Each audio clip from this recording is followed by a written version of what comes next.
Hello, hello, my amazing friends. Welcome back to the channel. I'm Mark, and I'm so happy you're here with us today. Really, I mean it. If you want to speak English more naturally, more confidently, and more clearly, then today's lesson is for you. We are going to talk about one small word that is everywhere in English. And yes, it is super useful in daily life. Should. So before we begin, please don't forget to like, comment, and subscribe to the channel because we have many more lessons coming for you, and we want you to keep learning with us step by step. And hi, everyone. I'm Rose, and I'm excited to be here with you, too. I really love today's topic because should is one of those words that seems easy at first, but when you really understand it, your English becomes much more natural. You start giving advice better, making suggestions better, expressing opinions better, and even sounding more polite and thoughtful. Exactly. And that is why this lesson matters so much. A lot of learners know the word should, but they don't always know how to use it naturally. Sometimes they're unsure about the grammar. Sometimes they confuse it with must. Sometimes they don't know how to make negative sentences or questions. And sometimes they understand the rule, but they still don't feel comfortable using it in real conversation. Yes, and today we are going to fix all of that together. We'll explain what should means, when to use it, how to form sentences, how to use shouldn't, how to use it with I think and I don't think, how to ask questions like do you think I should, and how it is different from stronger words like must. So, take a deep breath, smile a little, relax, and let's enjoy this lesson together. Let's begin. Let's start with the basic meaning. Should is used when we want to say that something is a good idea, the right thing to do, or the wise thing to do. Yes, it does not usually sound like a strict command. It sounds more like advice, recommendation, or opinion. For example, you should go to bed earlier. We should leave now. She should study more. He should call his parents. When I say you should go to bed earlier, I'm not forcing you. I'm not acting like a police officer. I'm giving advice. I'm saying this is a good idea. This would help you. Exactly. So should is very common for advice. Let's make it simple. Should equals this is a good idea. Should equals this is the right thing to do. Should equals I recommend this. Now let's look at the grammar.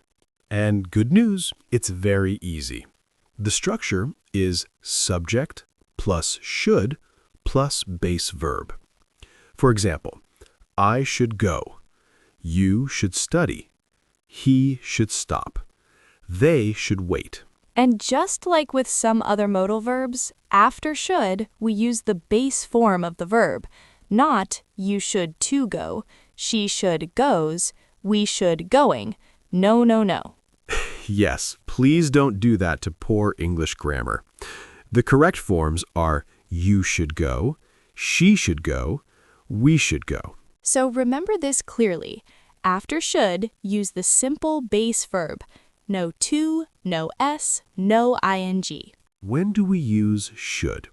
Number 1, to give advice. This is the most common use. We use should when we want to advise someone. Examples.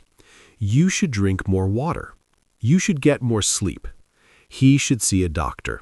They should study for the exam. These are not orders. These are suggestions or advice. If your friend is always tired, you can say, you should go to bed earlier. If your friend wants to improve English, you can say, you should practice every day. If someone feels sick, you can say, you should rest. So when life gives a problem, should often gives the advice. So number 2, to say what is the right thing to do. We also use should when we talk about what is morally right, sensible, or proper. Examples, people should be kind to each other. Children should respect their parents. We should help people in need. You should always tell the truth. Here, we are not just giving casual advice. We are expressing what we believe is right. This use is very common in everyday English, especially when people talk about behavior, manners, responsibility, and values. So, number 3, to recommend something. We also use should for recommendations. For example, it's a great movie. You should watch it. This book is excellent. You should read it. That restaurant is amazing. You should try it. If you visit London, you should see the museums. This use sounds warm and friendly. It says, I think this would be good for you. So, number 4, to talk about habits or good practice. Sometimes should is used for general advice about habits or behavior. Examples, you should brush your teeth twice a day. You should always wear a seatbelt. When you play tennis, you should watch the ball. When you drive, you should be careful. These are useful examples because they show that should is often used for common sense advice too. Now let's move to the negative form, shouldn't. Shouldn't means something is not a good idea, not the right thing to do, or something you ought not to do. Examples, you shouldn't stay up so late. He shouldn't eat so much junk food. We shouldn't waste time. She shouldn't drive so fast. So if should means good idea, then shouldn't means bad idea. That's a very easy way to remember it. Let's hear some natural examples. You shouldn't watch TV so much. You shouldn't spend all your money. He shouldn't work so hard without resting. They shouldn't ignore the problem. Again, it is advice, not a strict legal command. It sounds like concern, care, or recommendation. If I say, you shouldn't drive so fast, I'm not just giving grammar, I'm giving worry, care, and advice. The structure of shouldn't is simple too. Subject plus shouldn't plus base verb. Examples, I shouldn't worry so much. You shouldn't go there alone. She shouldn't eat so late. They shouldn't wait too long. Same grammar rule, use the base verb only. Now let's make your English sound more natural and conversational. A very common structure is I think plus subject plus should plus verb. Examples, I think you should rest. I think we should go now. I think she should apply for that job. I think they should apologize. This is one of the most natural ways to give advice in English. It sounds polite and thoughtful. Compare, you should go home. I think you should go home. The second one feels softer and more conversational. Yes, it feels less direct and a little more friendly. You can also use it for yourself. I think I should call him. I think I should start exercising. I think I should buy a new notebook. That sounds very natural in speech. I don't think should. Now, here is another very useful pattern. I don't think plus subject, should plus verb. Examples, I don't think you should work so hard. I don't think we should leave yet. I don't think he should spend that much money. I don't think they should drive in this weather. This structure is often more natural than saying, you shouldn't work so hard. Both are correct, but sometimes I don't think you should sounds softer and more polite. Yes, it sounds less strong and more careful, especially in conversation. For example, I don't think you should buy that car. This sounds more gentle than you shouldn't buy that car. So this structure is excellent for giving careful opinions without sounding too harsh. Yes, asking questions with should. Now let's talk about questions because this is where should becomes very useful in real life. The basic structure is should plus subject plus base verb. Examples, should I call her? Should we go now? Should he see a doctor? Should they wait outside? These questions are used when we ask for advice, guidance, or opinion. For example, should I buy this jacket? Should we invite Gary to the party? Should I learn to drive? Should I apply for another job? This is very natural English. People use it all the time. Do you think I should? Now, let's make it even more conversational. A very common question pattern is, do you think I should base verb? Examples, Do you think I should buy this jacket? Do you think I should learn to drive? Do you think I should get another job? Do you think I should invite Gary? I love this structure because it sounds so natural and polite. You are not only asking what to do, you are asking for someone's personal opinion. Exactly. It feels warm and human. It feels like real conversation between friends. And you can change the subject too. Do you think we should go home now? Do you think he should apologize? Do you think they should wait? Very useful, very real, very common. Should is weaker than must. Now, this is a very important difference. Must is stronger than should. Yes. If I say, you should go and see it, that means it's a good idea. But if I say, you must go and see it, that means I feel much more strongly. It sounds more forceful, more urgent, more intense. Let's compare. You should study tonight. This is advice. You must study tonight. This feels stronger, almost like a requirement. You should wear a seatbelt.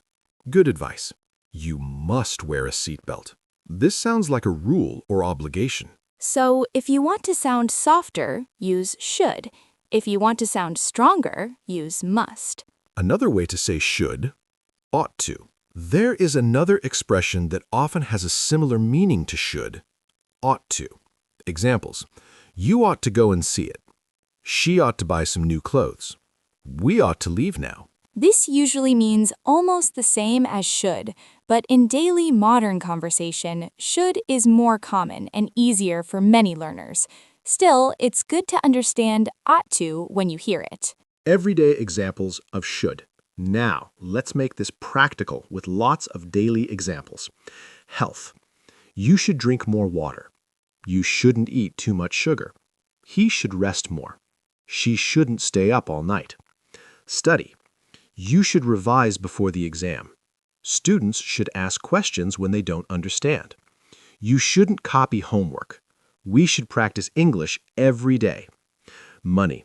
You should save money. You shouldn't spend everything at once. I think we should make a budget. I don't think you should buy that if it's too expensive. Driving. You should wear a seatbelt. You shouldn't drive too fast.